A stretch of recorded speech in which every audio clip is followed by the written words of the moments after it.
Good morning, Mr. Shazi. This is my work for Friday. Today is April 17th, 2020. And you press C to transform into Superman, I guess. And then you can move. And then you can move. After that, you press R for hitting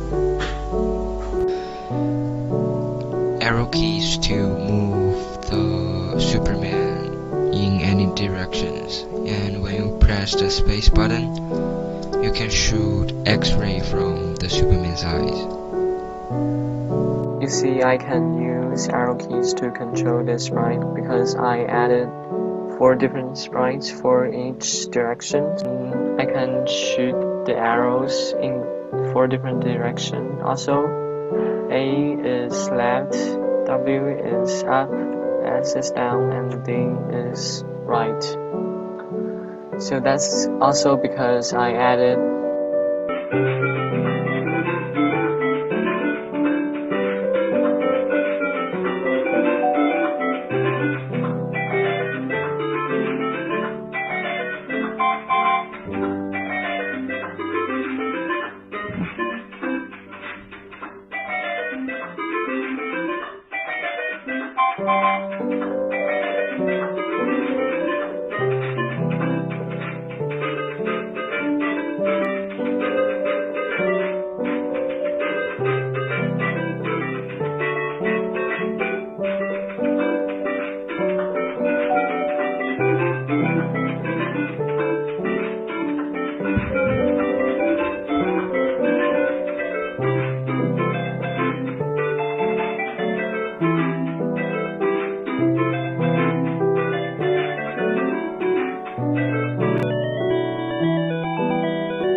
Thank you for watching the video.